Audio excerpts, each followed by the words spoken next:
Welcome to Contractor Cuts, where we cover the good, the bad, and the ugly of growing a successful contracting company.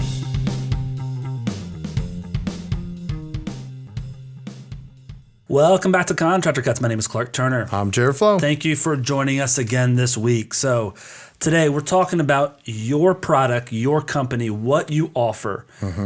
Don't change a thing. You've got a really good product. I'm great at delivering kitchens. I'm great at doing basements. I'm an amazing electrician. My HVAC company has really good install, service, all that stuff. But I'm still not making clients happy. Yep. That's what we're talking about today. How do we reframe our mindset to where the same product that you have plus a reframed mindset equals better results as a company with your customers and happiness? Yep. So today we're covering that. And I think that's a problem that is hard because a lot of guys think that people are happy with them. We had one Or think one. that they should be happy with them. Yeah. Yeah. I was thinking of a couple guys we've coached that were like 1 to 10, how happy are your customers? Oh, 10 out of 10, dude. 10 out of 10. Yeah. Every single one. Yes. Every single one's a 10 out of 10. You don't got all 5-star reviews. What about those? Oh, well, that crazy lady was just so much blah, blah, blah. Okay. So not 10 out of 10. Right. And so understanding you think you're giving them a 10 out of 10 product, and your product probably is, right? You probably have an amazing kitchen and they're happy with the kitchen at the end of the job, but they're not calling you again. They're not referring you to others. Right. It's the mindset that we need to change, a very small tweak that we're going to talk about today. And that alone will give the full package of what you're offering to your customer. Right. A really good product and a great experience of you to where they say, that's who I want all my friends to use. And it really, all it requires is just a small shift in the way that you process, the way that where your focus is. Say the same thing differently. How do we approach situations? So let's dive into that today. So the standard contractor, the way a contractor normally operates, is a get out of my way mentality with homeowners. And listen, I'm just as guilty as the next guy in terms of being focused on the execution and saying, listen, bro, just get out. I'd have this done last week if you just get out of my way, right? That's a standard mindset that contractors have. And I think we run across a lot of people that are in that mindset, and it's completely understandable that you get to that place. You may not have started off in the business that way, that you were in a different space and you kind of ran things differently, but as you ran through, you're like, the clients just keep getting in my way. They went to the contractor version of WebMD for finding out what, how much things cost and, this, that, and then they come up and they're trying to tell me how to do my job. And there's this constant bickering and they're in my way. Just let me, you're costing me money. You're taking this longer than it needs to be. Just get out of my way and let me do this. Let me do what I do best and get out of the way. Yep, that's right. And that's the standard mindset. And we've all fallen into that at times when running jobs. So the mindset we're trying to shift to, and the metaphor we've used before on this podcast, and a metaphor that we love is the journey of a renovation, a new build, the journey of executing electrical at a property or doing whatever job you do as a contractor. You are driving a car. Yep. And your client is the passenger. What does that mean? What does that look like? The client is a part of the navigation. Yep. They aren't left behind, right? And they are very much a part of it and have to understand the route we're going, why we're going, to make sure that route fits them at the end where we end up at the end of the route. Well, you need them there. Yeah. They're navigating by making decisions. Yeah. Right? You're saying, hey, look ahead. We need to figure out where we're going. We need to figure out if we're going left or right. But they're helping navigate and make sure, okay, we're turning left up here. They're helping navigate, which also means that they are brought up to speed of what's currently going on. Yeah. Where we're going, what's coming next, what's happening, so that they can help adequately navigate what needs to be happening. Yeah. Well, and I mean, a similar metaphor that I've said before is it's like a NASCAR team where there's an owner of the team and you are the driver of the car. You're hired to drive this car and win this race. Yeah. And now you know more than the owner of the team about driving. You do. You know way more than they do. You're an expert about driving over this race car. Yes, but that doesn't mean that they can't have a say in how it's being executed, and that you have to prove to them that you're a good driver, and then throughout the race also continue the proof that you are a good driver to keep that trust in you. Right. And so they do have a right to have this knowledge and understanding and this conversation with you. It is, how do we have the mindset to where we can service that without them micromanaging my entire job? Yeah. How do I give them the knowledge and the ability to trust me without them having to say, what are you doing tomorrow? Well, that doesn't make sense. So I Googled, and the HVAC price that you gave me is $2,000 more than the guy called who can do it for this. Why is that? What's going on with it? Right? And so all of those conversations we're going to get rid of, but we're going to give them all of the support and trust and confidence through what we're about to talk about to really help the job go smoothly and give them a very good experience of you. Well, and the biggest difference between those two different mindsets of the get out of my way mindset execution and kind of the driving a car analogy is the stance, right? Get out of my way is like we're standing across from each other trying to extract from each other. I'm extracting money and information, and the other person is, the client's trying to extract what they're trying to get. On the driving of the car scenario, we're teamed together. We're a team in this vehicle getting to where we're going. Right. And so there's a substantial difference in the stance. One stance leads to trust and relationship, and the other one doesn't. Right. It's purely transactional. So our three core value tenets of our core values, we've got a pretty big core values list, and they fall into three categories. I'm going to communicate, I'm going to advocate, and I'm going to lead.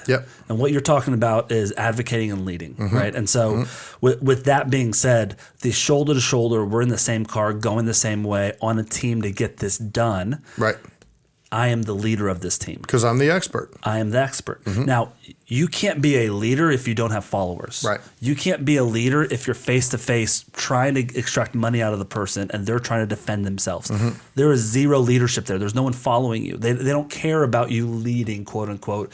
They're going to micromanage you and make sure you're not screwing them. Right. And make sure you're doing what you're supposed to do and not trying to get away with the minimum, as opposed to, hey, we're on the same team. Let me show you what we're doing. Let me get this done for you. This is what you should expect. Let me deliver on this, and have the mentality together that we are on a team together, and I'm the leader of this team, and I'm going to protect you from anything bad happening on this job site. Based off of my experience. So communicate, advocate, lead. You've heard us say that 100 times before as the core values. But the mindset of servant, the mindset of teammate, the mindset of you have a right to know this stuff is where we start, not where we finish. Right. And so let's talk about that. Setting up the relationship that way is a difficult thing to do, but this stance of being shoulder to shoulder and we're on a team and I'm the leader of this team and we're going to execute this, 90% of that mindset is reached before you swing your first hammer.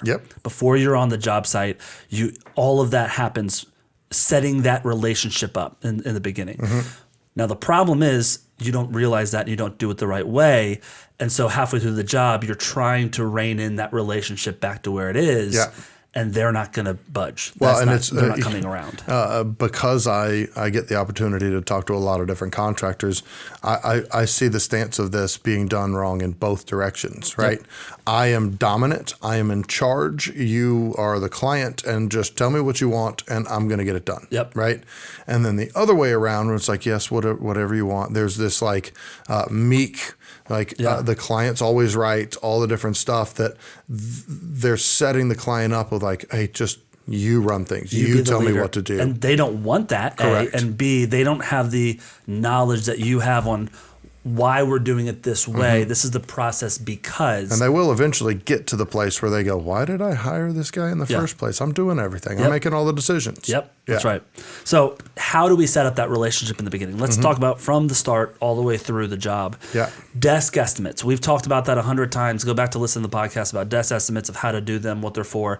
But what we do is we pre-qual, get a bunch of information from a client. We write a desk estimate that's a generalized number of the scope that they've given us, maybe looking at pictures and having the conversation with them, making sure we're in their price range. This renovation's 40 to 50. Yep, that's what I was thinking. That's great. That desk estimate is collecting information to where I can now show up on site for my site estimate, and I've already gotten a written scope, and now I'm just editing and correcting. And what I'm doing with that, I'm on my second date at the time that I'm there, because I already did the desk estimate. And so I'm ahead of the next guy that's showing up behind me who's on his first date, and B, I am now brainstorming and dreaming about your renovation with you. I am planting the seed that we are doing this together, and I'm involved in design. Yeah. I'm involved in thinking through. I'm bringing my expertise to how we can save you money and give you the product you want. You get to ask questions like, why are you doing this renovation? What are you wanting to get out of it? What's your, I'm soon to have grandkids, and I want a space that the grandkids can come in and do that. Oh, awesome. Well, what if we made a little nook under the steps for them to like crawl in their little cave that they can play in, right? Yeah. It allows you to dream with them, and then just doing that once, twice, causes the client to see you from a different perspective. Yeah. Yep. Right? Well, I think a great example with what you just said is a real life example that we experienced recently is we've got a whiskey nightclub / like underground lounge thing that we're building, a commercial job that we're doing that. And so we're starting to put together this quote and get it all, all finalized. And because we showed up with the pre-written quote of what they're looking for, we got the plans, we had the desk estimate done, we show up on site with the guy, and we start understanding, instead of trying to get all that information and spending 2 hours gathering that information, I've already got that. I've showed up on the desk estimate. Now I'm saying, hey, what's the total vision here? What are you thinking? What's good? What's that? And we pull out of him, he's building this to tear down in 2 to 3 years because he's building a hotel in the spot. Right. But he wants to get a name. Make money off of the thing. He wants to make money for the next 2 to 3 years. Sit here and make a name off of for himself, to where when he builds the hotel, he can now have a restaurant in the hotel that has the same name, that already has a buzz, already has a lot of people that like it, right? And so that shifted what we were doing of like, we're not doing anything extravagant because it's getting torn down. We have a budget limit that if it goes over that, it's not worth it. He can't make the money back in the next 2 years. Right. And so being able to have that conversation, start dreaming and say, hey, I know you had, I look at the specs and it calls for the chandelier. That's a very expensive piece. What if we did this? Or that's important to you. Okay, great. And so I'm getting a lot more detail to where he's like, oh, this guy gets what I'm doing. Right. And so we're starting this teammate mentality. The client feels advocated for. Yes. They feel seen. They feel that you are an advocate for them. That's right. And it changes the dynamic of the way the client sees you, the way they interact with you. So it's the very, very beginning of setting up that understanding with the client.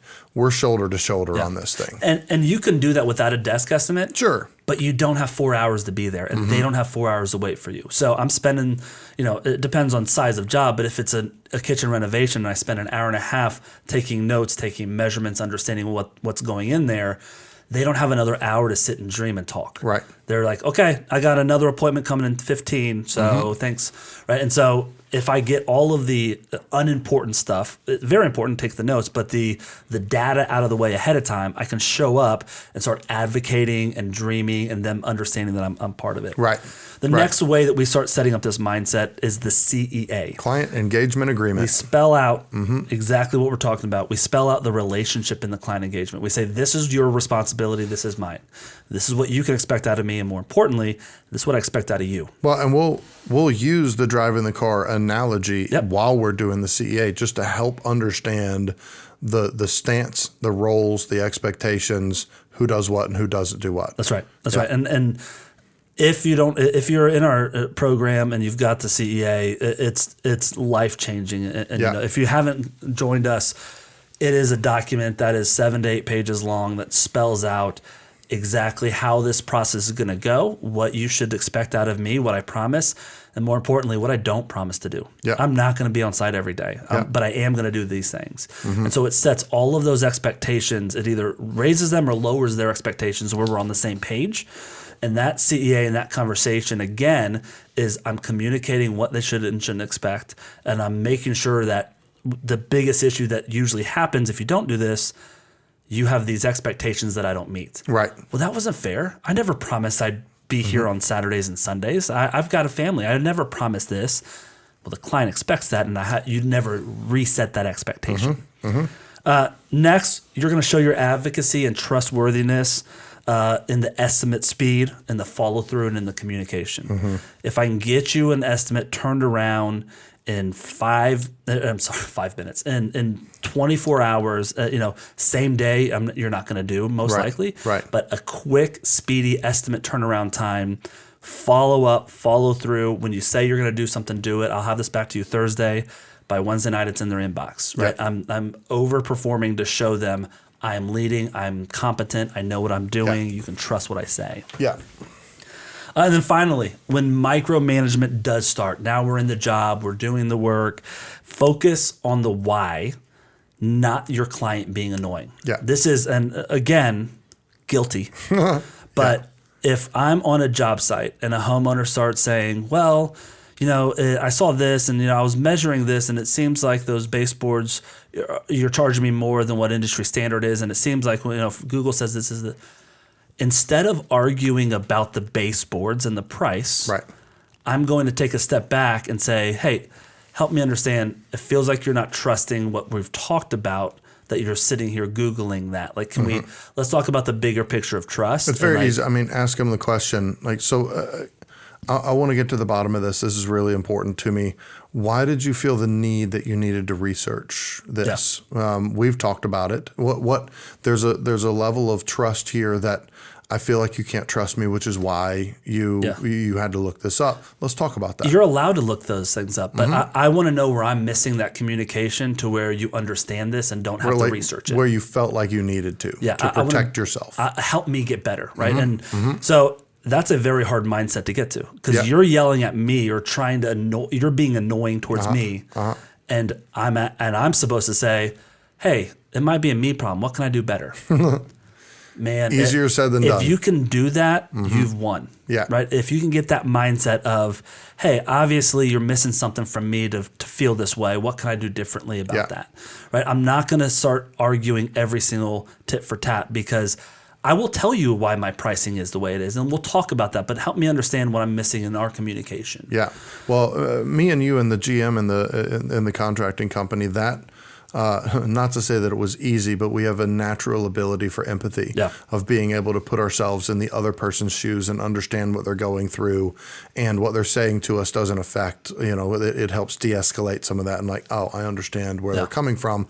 I can address it from that point. Yep. If you don't have that skill, it makes it very, very difficult, because there's a lot of arguing and you're wrong and I'm right and all of that stuff. You're missing the point. It's not a right and wrong issue. There's a trust issue going on, and there's a reason for it. Maybe you need to look at it from their side to understand why they're feeling that way. It's a huge life skill that you can hone while working, which is, I'm not going to argue the effect. I'm going to investigate the cause. Yeah. Right? I'm going to find the cause of the issue, as opposed to arguing as a lawyer the effect of the issue that the issue had. Yeah. And if you can get to that spot, it will do wonders in your personal life outside of work. But that's what we're trying to get at is, this guy's pissed at me. What did I do wrong? Okay, he's mad about the guy's not showing up till 10. Hey, let's talk more. It feels like I've broken your trust by promising stuff and I haven't delivered. Let's talk about that side of it. So I'm going to talk about the cause, not the effect of your anger. Well, and that goes into the next part. The hard part is the follow through. Yeah. How do you follow through on that? And we were just talking about it, but having an empathetic mindset and how you actually execute that is, as you are making choices, steps, movements, getting things ordered, assigning people to start work, having the thought, because you're executing, that's your execution mindset. Yep. I'm getting these things done. The client said they wanted these things. I'm getting these things done. But taking a second and saying, how does this decision, having a guy show up at 8 o'clock tomorrow morning, how does that affect my client? Yeah. Right? Simple, but there's an empathy there of okay, I'm making decisions, but if I do that, what does that mean? Oh yeah, they said that they've got a new baby in the house and that they don't want us here until after 9. Yeah. It's very easy to forget that when you're in execution mode, Yep. right? But that client, your guy shows up there at 7, 8 o'clock in the morning and wakes the baby up. Well, that client's frustrated. You know? And it goes into in the world politically, even right now, it is everyone's guilty until proven innocent. And I'm always looking for a reason to point my finger at, you did that, right? And we do that with our clients. Oh, yeah. And so when I got an annoying client that has had trust issues with other contractors in the past, that maybe I didn't do some stuff in the beginning and drop the ball to break the trust. As soon as that annoying lady texts me and says, well, the guys aren't here and it's 8:05. Right. And my first reaction is, this lady's crazy. Yeah. As opposed, that's the world we live in, right? Like, found your issue. You're the problem. You're the problem. I'm always pointing the finger at you. If I say, listen, I'm going to find where I'm the problem, and I say that and I look at it and say, oh, you know what? I did say 8 and it is 8:05 and I've broken her trust again. I'm verifying in her head that I'm not trustworthy. So I'm going to fix my part because I can't fix this crazy lady. Right. I'm going to fix my part. Hey, you know what? I am so sorry I said that. This is what happened. I should have checked in with the guys at 7:45 this morning. I'm going to give you a window from now on because they're coming from across town and sometimes there's traffic. Sorry about that. You know, this might be speaking to a larger picture, but do you feel like you can't trust what I'm saying at this point? Like, how do we solve that? Yeah.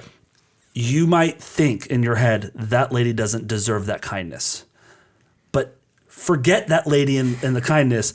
It's going to make my life easier by treating her that way. Yeah. My life is easier because then she's like, oh, yeah, I guess it is. Thank you so much. That's great. And so I can de-escalate her. If you're going to stand on justice and right and wrong in the customer service business, you're in the wrong business. Yeah. I mean, if what's best for you and your company is to treat them really kindly, even if they don't deserve it. Not be taken advantage of. Yeah.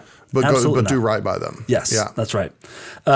Also, the next hardest part that takes of you to get to the spot to where you have this mindset and this relationship is that you have to spend extra time preparing. You have to get all of your ducks lined up and knock them down to show that you know what you're talking about, right? And you have to loop them in on it. Yeah. A great example of that is we had a client, a project manager doesn't work for us anymore, but we were doing tile on Monday. And it was a decent sized project. It had been going on for 3 or 4 months. Yeah.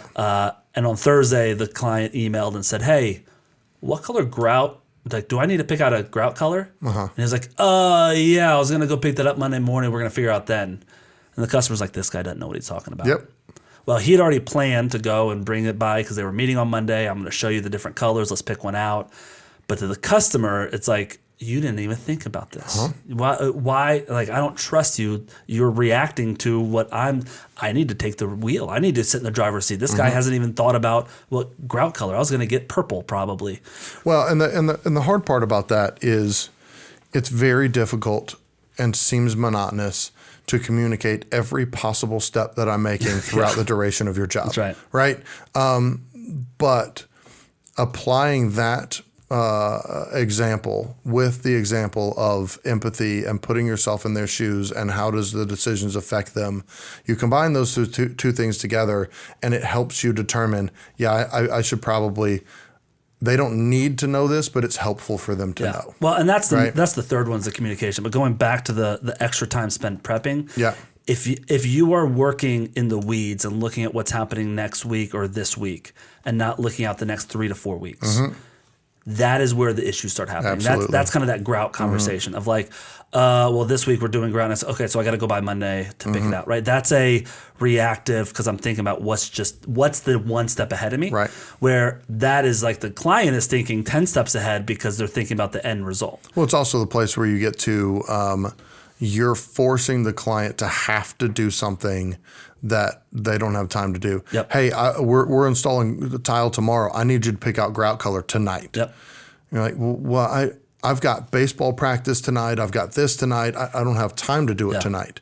Well, now they're agitated because they have to get it done. So they're skipping a baseball, and all of that was the effect of you not spending the time to prep. Yeah. I want my project managers to look at our Gantt chart that's in the software for every job once a week at minimum and say, all right, let's look at the next month, next 2 Forecasting. months. What am I going to need to order? A big issue with this that we've ran into before, if you're not doing this, is the client picks out flooring. You wait a month and a half before you order the flooring, and the flooring's out of stock. Well, you had it. Why didn't you order it, Jared? Right. And so it's this guy is so unprepared. He doesn't know what he's doing. I need to be the one to prepare and think through this stuff. Do you want me to go and order all that? Right.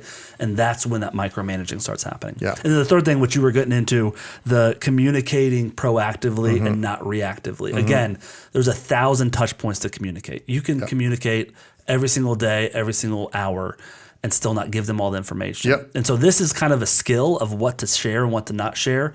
But it's at the same time, I'm going to share the stuff that might be in their brain a concern. Great example of this. We had a client that we were doing a basement for them. Turns out they had half of it waterproof. The other half, they didn't need it. We were doing the renovation in the basement, and there's water coming in the spot that's not waterproof. And so they're like, hey, let's go ahead and pause and do waterproofing down here.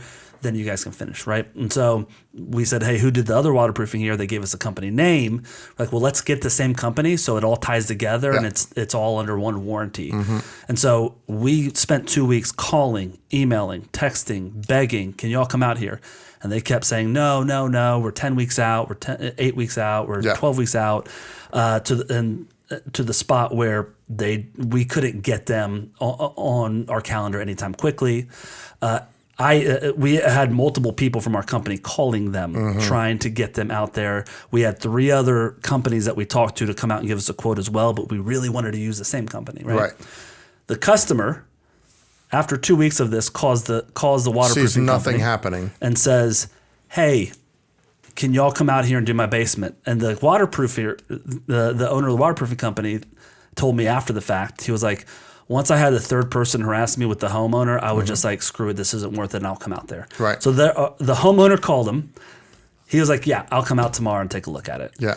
And so the homeowner then calls us and says, well, I had to do all the work. You sat on your hands for 2 weeks, and I finally call him, and he comes out here. One phone call. And so what we didn't communicate was 2 weeks worth of, hey, I've tried again today. If we can't get this is the game plan. I need to let you know the last 3 days I've called them every single day and sent a text. I've done this, and this. I'm trying my hardest because we should be picking up on our customer like this is critical to get the job done, and this is what they're going to be concerned about. Right. And so if we would have communicated that, we would have probably said, why don't you try to call them too? Let's get them from all angles, and it would have worked. Now after the fact, the guy told me, he was like, they're a difficult client to work with the first time, and I didn't really want to come back out. But once they called me, I knew I wasn't getting out of it, so I came. Right. And so, great. That's good to know. But we now broke our trust because they thought we weren't doing anything about their basement, and we just pulled off their job site. Again, that's an example of communicating proactively. And I didn't do anything wrong, but I could have done it better. We could have communicated that stuff to the client. So, well, and a good space is that we've got a document that goes to our coaching clients. It's called the asking the 3 questions, and it's about how to keep your software updated and organized and accurate. And one of the questions that's in there is there anything that I know about that my client doesn't know about that I need to communicate to them? Right? How do I keep them up to date? They're paying tens of hundreds of thousands of dollars to you to get this thing done. They deserve to know every aspect of it that is helpful for them to know. Right? So if it's in your brain, hey, we're dealing with this, I'm just not going to tell them until it's over with. Tell them what's going on. Hey, we're working on this. Here's what's happening. Here's the plan. If we don't get somebody by the end of the week, we've contacted these other 2 people. And the hardest part of this is not you're not willing or wanting to do that. It's you just didn't have time. And so what you need to focus on today is the time management and the processes on those 3 questions Jared just said. I'm going to ask that once a week on every single job. Now, how do I implement that process-wise, right? We are starting a business boot camp where we're spending 12 weeks with you to walk through the 3 tenets that we want as your base foundations and base fundamentals for your company, which are organization and systems and processes is number one. Number two is time management. Number three is your financials and how to keep them organized and read them. And so those are our three that we talk about in this boot camp. But all of that is creating what we're talking about. It's creating the space to ask these questions, to communicate proactively, because I've got a systematic way.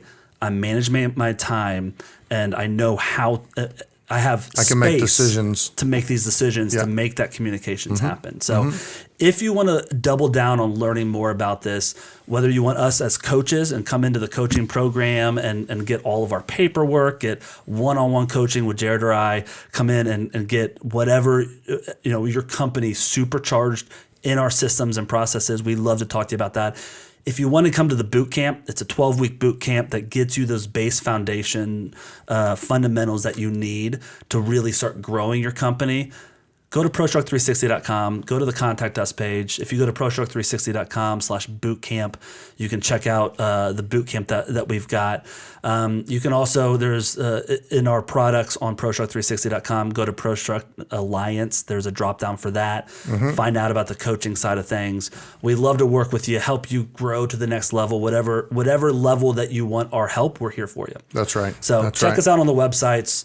Thank you so much for listening this week, and we'll talk to you next week. See you. Bye.